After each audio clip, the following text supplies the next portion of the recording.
Hi everyone, welcome to my channel. आज मैं ऐसी वीडियो लेके आई हूँ जो एग्जाम पॉइंट ऑफ व्यू से बहुत ही इंपॉर्टेंट है और बच्चे बहुत कंफ्यूज होते हैं। तो आज हम सिर्फ कार्डियोवास्कुलर रिफ्लेक्सेस की बात करेंगे। ये रिफ्लेक्सेस हैं जो हम पढ़ते हैं और अल्टीमेटली कंफ्यूज हो जाते हैं। ठीक है, तो आज बहुत ही क्लियर कॉन्सेप्ट हम सीखेंगे बहुत ही आसान तरीके से। तो हम बीपी रेगुलेशन में बैरो रिसेप्टर और कीमो रिसेप्टर रिफ्लेक्स तो हमेशा पढ़ते ही हैं, जो हमें लगभग आता भी है शायद। और बेजोल जारिस रिफ्लेक्स और ब्रेन ब्रिज रिफ्लेक्स जो है वो कहीं ना कहीं हम कंफ्यूज होते हैं। ठीक है, तो इसीलिए मैं एक कंसाइज वीडियो लेके आई हूं ताकि आप सारे रिफ्लेक्सेस को रिवाइज कर सकें। तो शुरू करते हैं वन बाय वन। तो मैंने सोचा कि पहले मुश्किल वाले रिफ्लेक्सेस कर लेते हैं, क्योंकि हम बीपी रेगुलेशन में पढ़ते रहते हैं वो दो रिफ्लेक्सेस। तो लास्ट शुरू करते हैं। तो फर्स्ट रिफ्लेक्स है बेन ब्रिज रिफ्लेक्स। ठीक है, सबसे पहले मैं ब्रेन ब्रिज रिफ्लेक्स सोचती थी इसे, तो ध्यान रहे this is Ben not brain. Okay, Ben bridge reflex जो है ये होता क्या है बेसिकली, जब भी पेशेंट आता है हॉस्पिटल में तो हम आईवी इन्फ्यूज करते हैं पेशेंट को। फॉर एग्जांपल वो फ्लूइड लॉस में होता है, तो नॉर्मली हम जो आईवी फ्लूइड है वो बड़ा स्लोली मेंटेन्ड रेट में रश करते हैं ना, उसे फास्ट रश नहीं करते। अगर फ्लूइड को रश नहीं करते, इसके लिए ये रिफ्लेक्स है जो कि रेस्पॉन्सिबल है। आज आपको पता चलेगा ऐसा क्यों है। तो बेसिकली ये रिफ्लेक्स क्या है, जब भी suddenly there is increase in blood volume, जब भी ब्लड वॉल्यूम हमारी सडनली इंक्रीज होती है तो होगा क्या, हमारी ब्लड वॉल्यूम बढ़ेगी तो इसका मतलब हार्ट में विनस रिटर्न बढ़ जाएगा। विनस रिटर्न बढ़ेगा तो वॉल्यूम एट्रिया में बढ़ जाएगी, है ना। विनस रिटर्न कहाँ रहा है, एट्रियम में, राइट। तो एट्रिया में जब ब्लड वॉल्यूम बढ़ती है तो एट्रिया में बच्चों कुछ रिसेप्टर्स होते हैं जो कि स्ट्रेच रिसेप्टर्स होते हैं। वॉल्यूम की वजह से वो जब वॉल स्ट्रेच होगी तो वो रिसेप्टर स्टिमुलेट हो जाते हैं।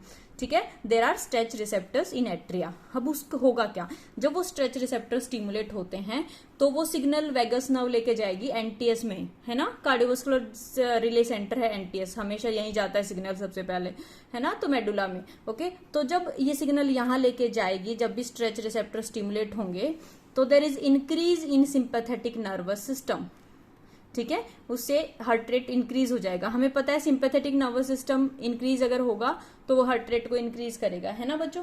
तो एनटीएस से सिंपैथेटिक नर्वस सिस्टम डिस्चार्ज बढ़ रहा है। अब कोई मुझे कमेंट करके बताएगा कि सिंपैथेटिक नर्वस सिस्टम डिस्चार्ज बढ़ रहा है तो यहाँ पे कौन सा न्यूक्लियस स्टिमुलेट हुआ है, पॉज करके कमेंट करके बताओ मुझे जरा से।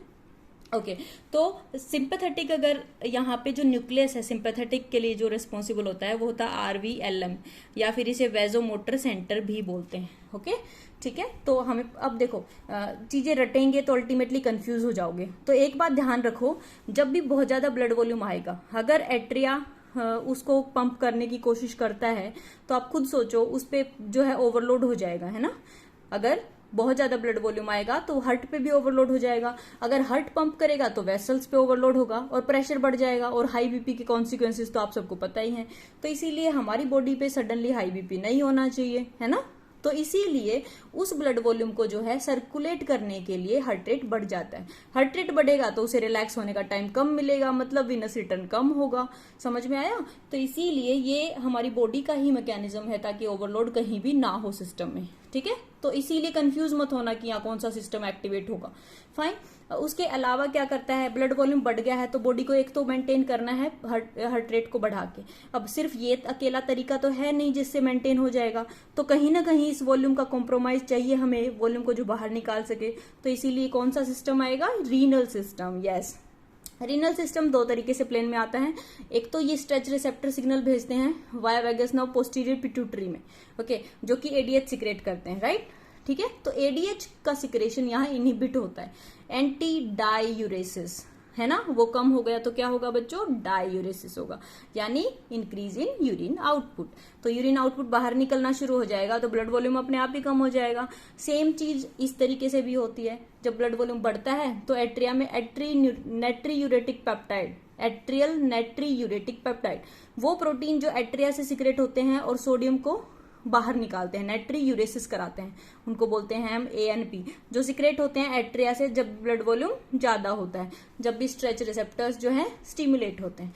ठीक है बच्चों, तो नेट्रीयूरेसिस करा देगा ये पेप्टाइड, यानी सोडियम और वाटर का एक्सक्रेशन करा देगा। अब बच्चों समझ गए कि बेसिकली बढ़ा था वॉल्यूम, विनस रिटर्न बढ़ा था, जिसकी वजह से हुआ कि अल्टीमेटली हार्ट रेट बढ़ के सर्कुलेट हो गया वॉल्यूम, और यूरिन आउटपुट बढ़ के बाहर निकलना शुरू हो गया। सो अल्टीमेटली हुआ क्या, decrease in blood pressure and decrease in blood volume. तो आई थिंक आपको समझ आ गया होगा, खुद ड्रॉ करो तो ये चीजें याद हो जाएंगी। तो सबसे पहला कॉन्सेप्ट आई थिंक आपको क्लियर होगा, बेन ब्रिज रिफ्लेक्स। तो बढ़ते हैं नेक्स्ट की तरफ। सो नेक्स्ट है बेजोल जारिस रिफ्लेक्स। अब ये जो रिफ्लेक्स है नॉर्मली हम नहीं पढ़ते, ये प्रोटेक्टिव रिफ्लेक्स है हमारी बॉडी का। जानते हैं क्यों? बेसिकली पहले पढ़ लेते हैं फिर पता चलेगा। तो जब कोई टॉक्सिन हमारी बॉडी में ब्लड में इंजेक्ट होती है, इस रिफ्लेक्स को हम मिमिक कर सकते हैं टॉक्सिन को इंजेक्ट करके। इंजेक्शन वेरेट्रिडिन देके हम ना इसको मिमिक कर सकते हैं। तो जैसे ही हमने ब्लड में टॉक्सिन डाली, वो टॉक्सिन सर्कुलेट होकर कहाँ आएगी बच्चों? हार्ट में आएगी, राइट। अब हार्ट में जो है ये जो केमिकल चेंज हुआ है हमारे ब्लड में टॉक्सिन की वजह से, ये वेंट्रिकल में कुछ रिसेप्टर्स हैं जो कि कीमोसेंसिटिव हैं तो वो स्ट्रेच रिसेप्टर्स, बट वो कीमोसेंसिटिव हैं, वो केमिकल कंपोजिशन को भी सेंस करते हैं, ठीक है। तो अब यहां से सिग्नल जाएगा हमारा अनमाइलिनेटेड सी फाइबर्स वैगस नर्व, जो 10th फाइबर है वो हमारा ये सिग्नल लेके कहाँ जाएंगी आपको पता है, रिले सेंटर हमारा कहाँ है? एनटीएस, ठीक है। अब देखो आप खुद सोचो अब क्या होना चाहिए, कौन सा सिस्टम एक्टिवेट होना चाहिए? जब भी केमिकल कोई टॉक्सिन हमारी बॉडी में आया है तो आप खुद सोचो वो टॉक्सिन जो है वो सर्कुलेट होना चाहिए क्या हमारी बॉडी में? ऑब्वियसली नहीं होना चाहिए। तो इसीलिए एनटीएस से सिग्नल जो है वो कहाँ जाएगा?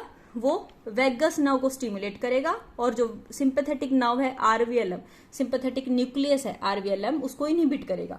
होना यही चाहिए, राइट। तो इसीलिए एनटीएस से स्टिमुलेट करेगा पैरासिम्पैथेटिक सिस्टम को और इनहिबिट करेगा सिंपैथेटिक सिस्टम को। क्यों? क्योंकि हमें हार्ट को उस टाइम स्टॉप करना है। हार्ट अपने आप को स्टॉप करने की कोशिश करेगा ताकि जो टॉक्सिन है वो हमारी पूरी बॉडी में ना फैले। इसीलिए हार्ट को स्टॉप करने के लिए कौन सा सिस्टम होता है? पैरासिम्पैथेटिक। वैगस नर्व उसे कम कर देगी और वह जो डायलेशन कर देगी ताकि बीपी कम हो जाए, है ना। तो सेम यही होगा, आरवीएलएम को इनहिबिट किया है, सिंपैथेटिक सिस्टम कम हो जाएगा, जिसकी वजह से again decrease in heart rate and decrease in blood pressure. समझ में आया बच्चों? ये प्रोटेक्टिव रिफ्लेक्स है। साथ में ये रेस्पिरेशन को भी इनहिबिट करता है, जिससे की वजह से एपनिया हो जाता है। तो समझ आया बेजोल जारिस रिफ्लेक्स। जब भी कोई टॉक्सिन हमारी बॉडी में आता है तो हार्ट अपने आप को सर्कुलेट करना, उस ब्लड को स्टॉप कर देता है, इसीलिए हार्ट पंप करना स्टॉप कर देता है कुछ देर के लिए, इसीलिए इसे बोलते हैं प्रोटेक्टिव रिफ्लेक्स। ओके, तो नाम क्या है? बेजोल जारिस रिफ्लेक्स। आई होप ये क्लियर है। अब करते हैं कॉमन रिफ्लेक्सेस जो हम पढ़ते ही हैं हमेशा। बैरो रिसेप्टर रिफ्लेक्स आई थिंक सब बच्चों को आता है। तो जब बीपी बढ़ेगा, बैरो मतलब प्रेशर, रिसेप्टर मतलब उसको सेंस करने वाले, रिफ्लेक्स जो हमेशा होगा ही ऑटोमेटिक, राइट। तो जब भी बीपी बढ़ेगा, इंक्रीज इन बीपी, उसको सेंस कौन करता है? बैरो रिसेप्टर्स करते हैं। बैरो रिसेप्टर्स कहाँ प्रेजेंट होते हैं? आयोटिक आर्च और कैरोटिड साइनस में, ठीक है। इसी के नाम से इनके बैरो रिसेप्टर का नाम है। और ये बैरो रिसेप्टर्स कभी भी प्रेशर को सेंस नहीं करते, असलियत में सेंस करते हैं स्ट्रेच को, ठीक है। जब ब्लड वॉल्यूम बढ़ेगी, प्रेशर बढ़ेगा, तो स्ट्रेच जो है, स्ट्रेच होगी वॉल, जो स्ट्रेच सेंसिटिव चैनल्स ओपन हो जाएंगे, ठीक है बच्चों। तो ये जो बैरो रिसेप्टर्स हैं, यहां से अब देखो रिफ्लेक्स में आपको यही पता होना चाहिए। मैं आपको यही दिखाने की कोशिश कर रही हूँ कि आपको एग्जाम में बहुत ज्यादा नहीं बताना, आपको ये बताना है कौन रिसेप्टर है, कौन स्टिमुलस है, कौन उसे सेंस करेगा, एफरेंट नर्व एंडिंग कहाँ उसे लेके जाएंगी, और उन एफरेंट नर्व एंडिंग के नाम क्या हैं, ठीक है। और इफरेंट कौन सी है और इफेक्टर चैनल कौन सा है, क्या चीज चेंज होगी अल्टीमेटली। रिफ्लेक्स में 5 पॉइंट हैं जो आपको आने चाहिए, आपके मार्क्स कोई नहीं कट कर सकता। तो बात करते हैं, स्टिमुलस यहाँ पे आया है इंक्रीज इन बीपी, कौन सेंस कर रहा है? 2 हमारे बैरो रिसेप्टर्स हैं, कैरोटिड साइनस में जो कैरोटिड बाइफर्केशन में होता है, और आयोटिक आर्च में। तो सेम नाम हो गए बैरो रिसेप्टर्स के। अब कौन सी नर्व लेके जाएगी? अब भाई रटने की बात थोड़ी ना है ये, आप खुद सोचो। जीआईटी से तो वैगस नर्व करती है सारा काम, जीआईटी से कुछ भी जाएगा वैगस नर्व होगा, ठीक है। और हमारा सर्कुलेटरी सिस्टम आयोटिका में वैगस नर्व सप्लाई होती है, ठीक है। और कैरोटिड से 9th आएगी, तो रटना मत, ठीक है। तो 9th नर्व कैरोटिड साइनस से एफरेंट और 10th नर्व आयोटिक से, ठीक है। जीआईटी और कार्डियोवास्कुलर सिस्टम, ठीक है। तो एनटीएस में ये सिग्नल रिले होगा, ठीक है, मेडुला में, ओके, हमेशा की तरह। और होगा क्या? अब इंक्रीज इन बीपी है, आप खुद सोचो, हमें करना है डिक्रीज इन बीपी, रिफ्लेक्स है ना, तो बीपी कम होगा। अब बीपी कम कैसे होगा? सिंपैथेटिक तो बीपी कम करेगा नहीं भाई, तो हमेशा फायरिंग किस तरफ इंक्रीज होगी? सीवीएलएम। अब जैसे ये आरवीएलएम है सिंपैथेटिक, ऐसे ही कोडल जो न्यूक्लियस है सीवीएलएम, वो होगा हमारा कार्डियोवैगल सेंटर। फाइन, इसका जैसे आरवीएलएम का नाम हम वेजो मोटर सेंटर बोलते हैं, इसी तरीके से जो कोडल न्यूक्लियस है, ये रोस्ट्रल है, ये कोडल है, ठीक है। और इसको बोलेंगे हम कार्डियोवैगल सेंटर, मतलब वेगस का है ये, अब जब भी ये स्टिमुलेट होता है ना बच्चों CVLM, ये हमेशा RVLM को इनहिबिट करता है, वेजोमोटर सेंटर को ये इनहिबिट करेगा। मतलब सिंपैथेटिक डिस्चार्ज कम हो जाएगा और पैरासिम्पैथेटिक बढ़ जाएगा। मतलब पैरासिम्पैथेटिक बढ़ेगा तो हार्ट रेट हो जाएगा कम और वेसल्स हो जाएंगी रिलैक्स, जो कि दोनों कंट्रीब्यूट करेंगी डिक्रीज इन BP। इंक्रीज हुआ था, रिफ्लेक्स ने डिक्रीज कर दिया, so that is baroreceptor reflex. Last but not least, chemoreceptor reflex. Chemoreceptors कहाँ प्रेजेंट होते हैं? आयोटिक बॉडी और कैरोटिड बॉडी। तो डिफरेंस बस ये है कि यहाँ पे बॉडी वर्ड यूज हो जाएगा कीमोरिसेप्टर की बात करें तो। स्टिमुलस क्या है? ये होगा केमिकल कंपोजिशन चेंज हो रही है, क्योंकि ये कीमो रिफ्लेक्स है तो केमिकल कंपोजिशन चेंज हो रही है। अब केमिकल कंपोजिशन क्या होगी? ऑक्सीजन की कॉन्सेंट्रेशन ब्लड में कम हो जाए, CO2 की कॉन्सेंट्रेशन बढ़ जाए, या फिर pH कम हो जाए। CO2 बढ़ेगा तो pH कम होगा, कंफ्यूज नहीं होना, राइट? तो ये होंगे स्टिमुलस जो स्टिमुलेट करेंगे कीमो रिसेप्टर्स को। अब कीमो रिसेप्टर्स सेम उसी तरीके से सिग्नल लेके जाएंगे 9th और 10th क्रेनियल नर्व से, और जाना कहाँ है ये भी आपको पता है, हमारा रिले सेंटर वही NTS मेडुला न्यूक्लियस ट्रैक्टस सोलिटरियस। ऐसा मत बोलना कि इसकी फुल फॉर्म नहीं पता मैम, ठीक है? तो this is nucleus tractus solitarius, okay. तो मेडुला में सिग्नल गया, वहां से क्या होता है, क्योंकि हमारा रेस्पिरेटरी इन्वॉल्वमेंट है तो यहाँ रेस्पिरेटरी सेंटर स्टिमुलेट होगा, जिसकी वजह से वेंटिलेशन बढ़ जाएगी, ठीक है? रेस्पिरेशन रेट जो है इंक्रीज हो जाएगी। अब ज्यादा बार सांस लेंगे तो ऑब्वियसली CO2 वॉश आउट हो जाएगी और ऑक्सीजन की कॉन्सेंट्रेशन बढ़ जाएगी। तो इसी के लिए रिफ्लेक्स था ये, है ना? ऑक्सीजन कम थी, ये इंक्रीज हो गई, CO2 ज्यादा थी, ये कम हो गई, pH कम था, ये ज्यादा हो गया। ठीक है बच्चों, तो ये हो गया हमारा कीमो रिसेप्टर रिफ्लेक्स। तो आई होप आपको कार्डियोवास्कुलर सिस्टम के रिफ्लेक्सेस आज क्लियर हो गए होंगे। कोई कंफ्यूजन है तो कमेंट करके बता देना। वीडियो पसंद आई हो तो लाइक कर देना, सब्सक्राइब कर देना, शेयर कर देना। Thank you so much, bye bye.